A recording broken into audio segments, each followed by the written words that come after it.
G'day people, I'm Sharyn and welcome.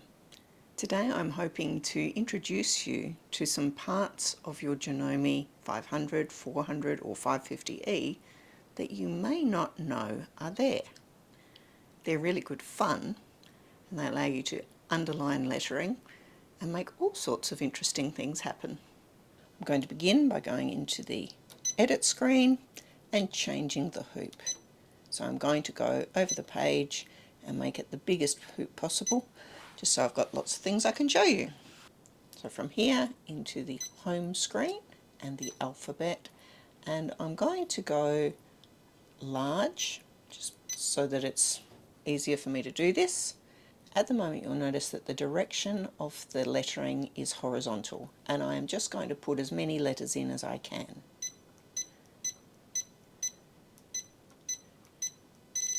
So the machine got to H, it couldn't fit I in, so it started beeping at me. Okay. And there you can see, that's as much lettering as you can get across the hoop, left to right. I'm now going to go and get some more lettering, but this time I'm going to make it vertical lettering. And we'll see how much I can get in here this way.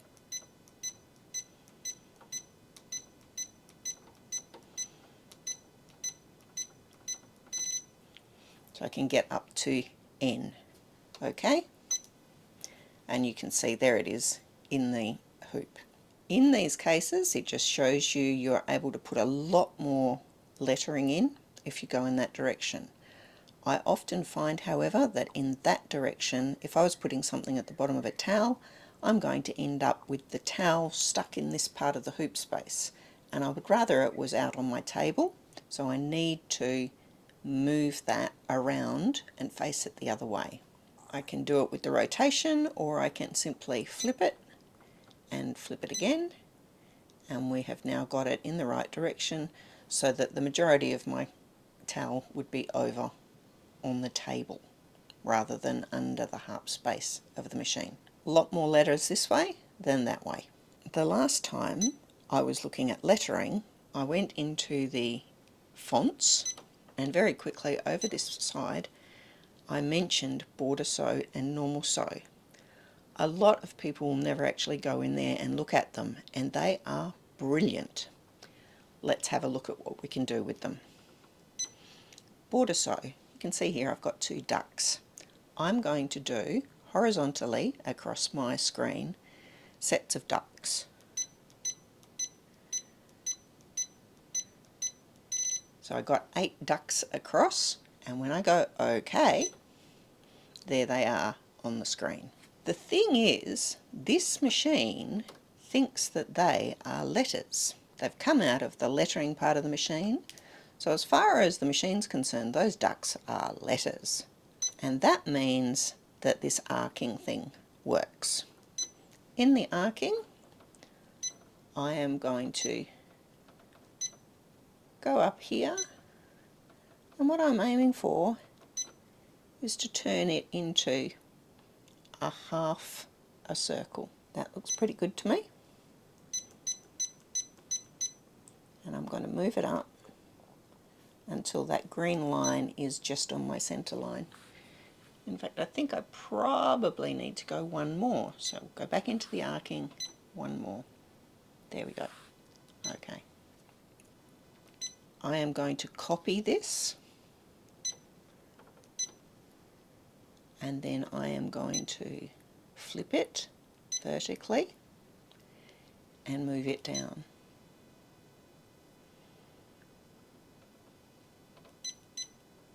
Now you might notice, aside from the fact that I probably have gone one dit too many on making that a half circle, the ducks on this side are sort of close to each other and they're further apart on this side. The other thing I need to do, having flipped it, I need to also flip it this way, and that will give me a nicer presentation. So I can turn anything in the normal sew or the borders into circles and arcs and all sorts of fun stuff. The last time I was showing you lettering, I showed you could arc lettering. There's a stitch out of arced lettering and arced ducks. Did you know that border sew and normal sew were in your machine? Let me know in the comments. So we can make circles and we can make ovals depending how much curving we do with something. I'm going to make this one, and we're doing this, remember, horizontally at the moment.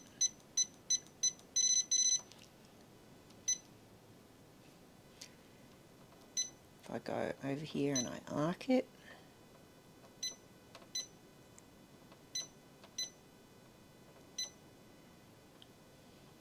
okay, move it up a bit.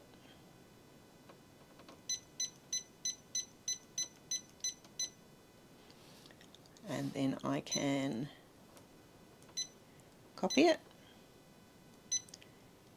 flip it both ways, it just makes it stitch better, and then put it down.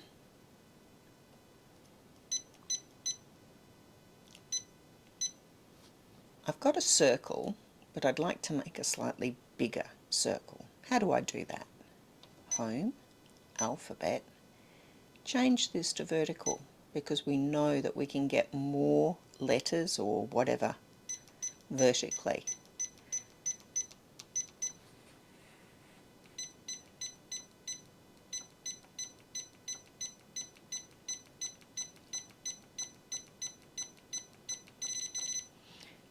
I know that this will be slightly too long, so I'm going to take a few of these out.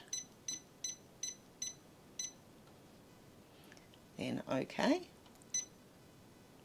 and you can see it's a longer line, but I can still do arcing even though it's up there.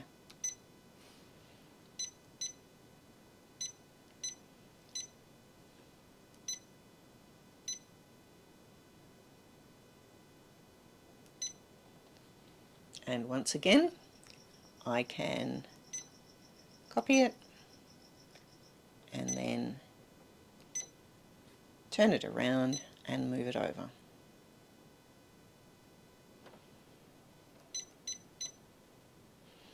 And I'll probably turn it that way as well, because it will then have the little pieces running all in the same direction around.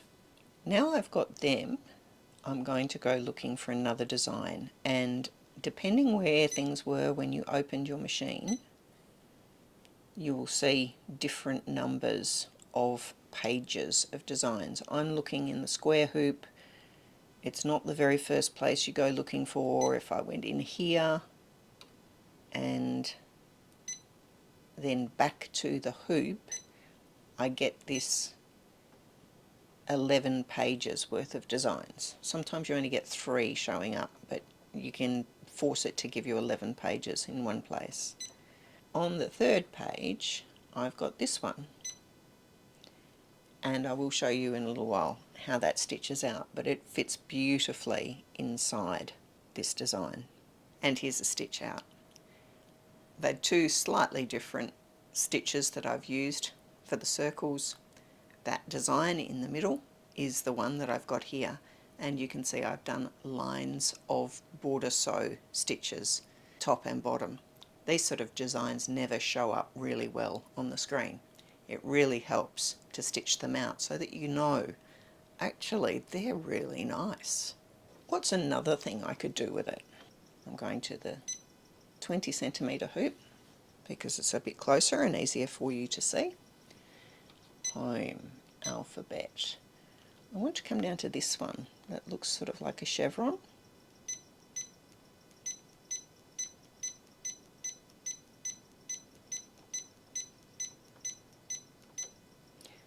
I've got 18 there because I think that's the number I need. I still had that on vertical. It's not a problem in this particular case because I am in fact going to make a square.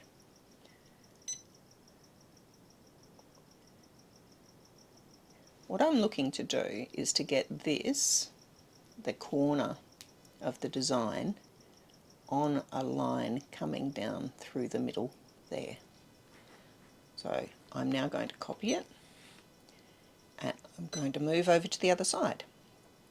But I also want that to be facing in the other direction. So here I'm going to go face the other direction and then keep going.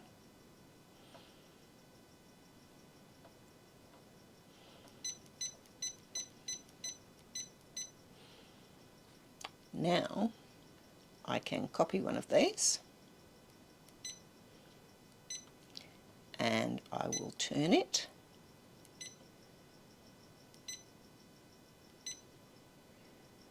Let's have a look what happens. It won't let me actually do that. It's greyed out the OK button. It's not happy with it there. So what do I have to do if I want to turn that to 90 degrees? Let's have a look. It's still there, but if I move it over to the middle, then when I turn it now, it fits and the machine will let me say OK. If you're turning designs, the machine will not let you say OK if part of the design is off the screen. Put the design in the middle first, turn it there, and then you can shift it wherever you like after you've turned it. I'm going to copy it again,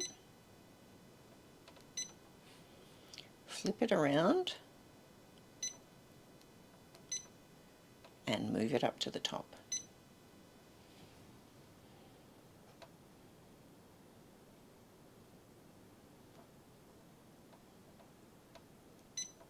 These are not actually meeting up quite right at the sides. So I'm going to go here and move this one over a tad, and this one needs to be moved over a bit. And if you play around with it for long enough, you can get them all lining up beautifully. So lots of things you can play with in that normal sew or border sew. There's musical notes, there's all sorts of interesting things, the ducks, the chickens, there's a fleur-de-lis. There are quite a few things that you can play with there to produce an absolutely gorgeous result. I used that chevron design a few years ago to make this demonstration piece. You really won't get a good idea of what you can do with those border and normal stitches unless you actually play with them, and I very much recommend that you do. Thanks Velma for letting me use your machine again, and I'll see you all next time.